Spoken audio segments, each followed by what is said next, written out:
What's up, guys? My name is Gabe and welcome back to the Trojan Blade. Welcome back to a brand new video. This is my favorite series of the entire year to do. This is the first edition of my transfer portal target list. There are going to be a few of these videos as more players start to enter the portal, but I do have the first batch of guys that I think USC should try to go after.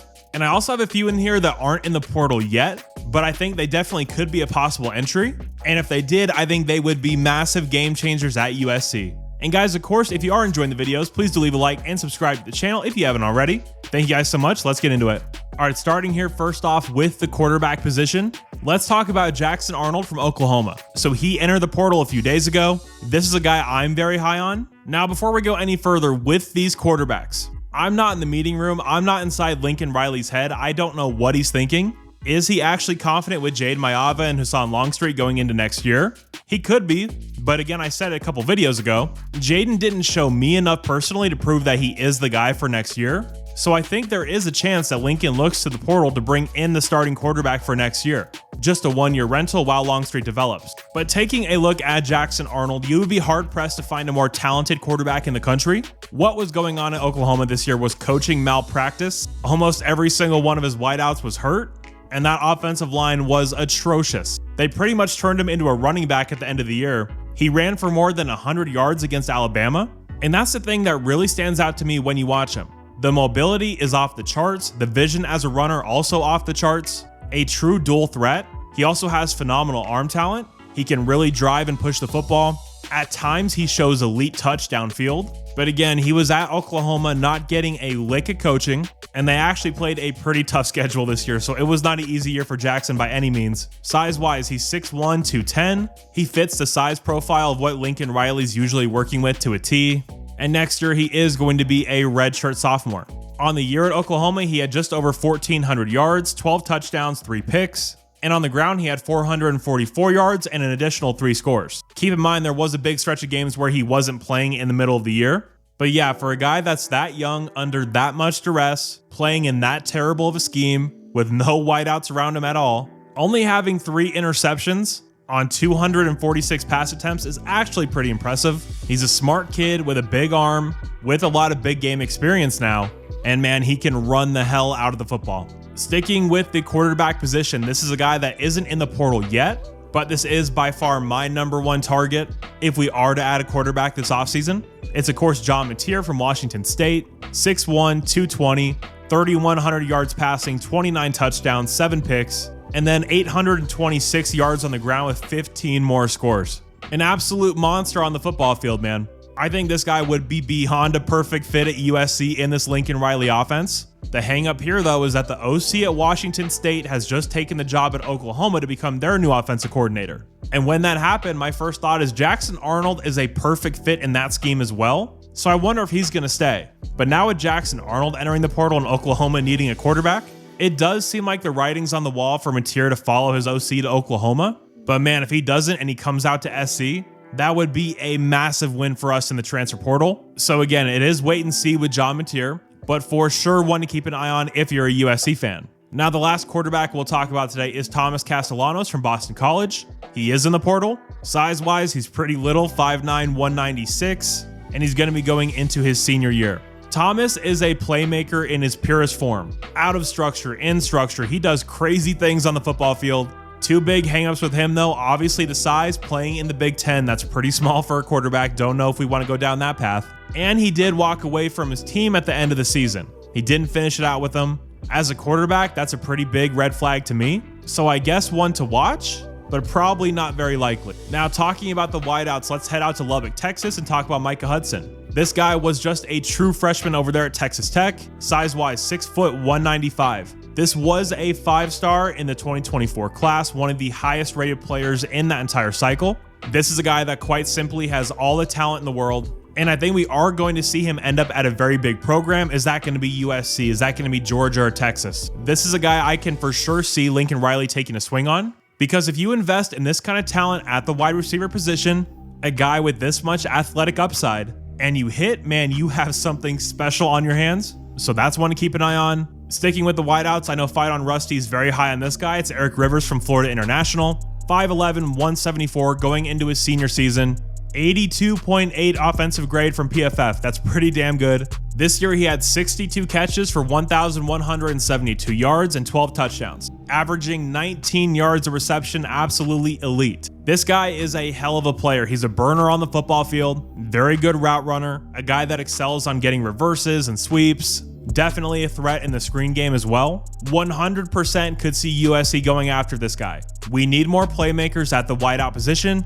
I thought they were the most underwhelming position group on the entire team this year, especially compared to what the expectation was. Outside of Mekhi Lemon, there's no one in the USC receiver group that I thought had a great year. We need big-time proven playmakers, and that's exactly what Eric Rivers is. Another wideout here, and this guy isn't in the portal yet, but this is my favorite player in the entire country that isn't a Trojan, obviously. We're talking about Eric Singleton Jr. from Georgia Tech, 5'11", 190, gonna be going into his junior year. If you watched the game against Georgia, I'm sure you saw him be the fastest player on the field by a couple of steps. This guy simply plays at a different gear than everyone else does. How I describe him is imagine Zachariah Branch with better route running, better hands, and more of an ability as a blocker. This guy is the complete package, an absolute monster. Again, just go watch the Georgia Tech game, and that'll show you everything you need to see with Eric Singleton Jr. Another wideout here that I want to talk about is Nick Anderson from Oklahoma. This guy reminds me a lot of Michael Pittman, 6'4", 216, from Katy, Texas. Didn't play the vast majority of this season due to an injury. He is going to be back next year fully healthy. And man, this guy is a jump ball god. Great hands, great ability to high point the football. If you want a guy you can just chuck it to and he's going to go up and get it, Nick Anderson is your guy. Now, I know we have a lot of that on the team currently, but man, who knows what's going to happen with departures on this USC team. So if any of our big guys do happen to leave, look for Nick Anderson to be a great replacement for them. Now, moving to the offensive line, we have a phenomenal guard prospect here in Josh Thompson, 6'5", 301, all Big Ten honorable mention this year, going into his redshirt senior year, an 82 PFF grade. Again, that's outstanding. This guy has a ton of experience playing right guard. He can really do it all for you. He's a mauler in the run game. He's also very steady in pass pro.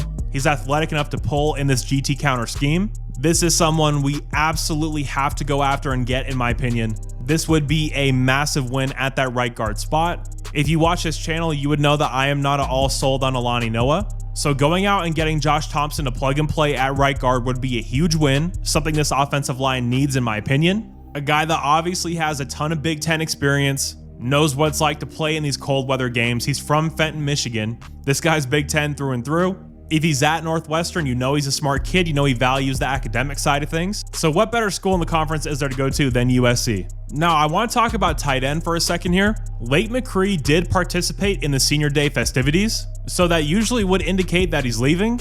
Of course, we don't have any clarity on that situation as of now, but in the event that he does leave, I think Arkansas sophomore tight end Luke Hass would be a phenomenal addition. 6'3", 241. This guy is a vertical receiving threat. He's very quick off the ball. He's great after the catch as well. But man, this guy is downfield bringing in the ball a lot of the time. He can mix it up in the blocking game as well. He's not just a one-trick pony.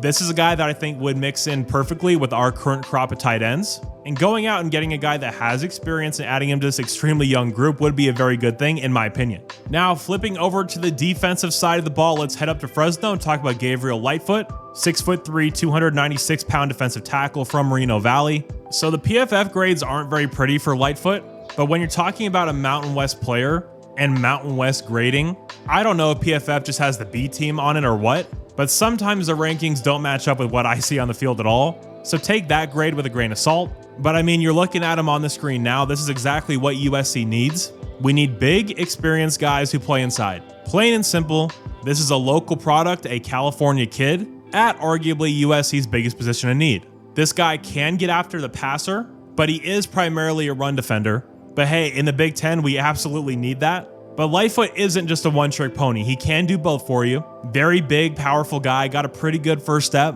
Definitely plays with that Fresno State tenacity and mindset. So this is one that feels like it has USC written all over it. One to monitor for sure.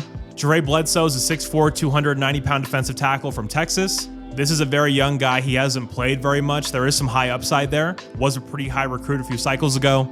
Is this someone USC wants to take a swing on to add some depth, add some athletic upside to the room? One to watch there. TJ Lindsey's a 6'3", 294-pound defensive lineman from Auburn. He was a true freshman this last year, played sparingly for Auburn. Again, this is a very young guy with a lot of upside. He's very athletic, great measurables. If you're a young athletic defensive lineman with NFL aspirations, what better choice is there in the country than USC, playing for Coach Henne, playing for Coach Nua? And again, we just need to take shots on guys who could be difference makers on the interior of that defensive line. They were non-effective at times this year. Deanton Lynn is a miracle worker doing what he did with the group he had, especially with all the injuries and departures included. So going out and taking a swing on a guy like TJ Lindsey, on a guy like Dre Bledsoe, I feel like we're going to see a couple of those moves this portal cycle, and those two guys are for sure names to watch there. All right, and wrapping up here, we do have North Dakota State safety Cole Wisniewski, 6'4", 218, absolute beast from Sparta, Wisconsin. This guy was all over the field for the Bison this last year. He plays some dime backer, he lines up at nickel, he plays safety, he plays true linebacker.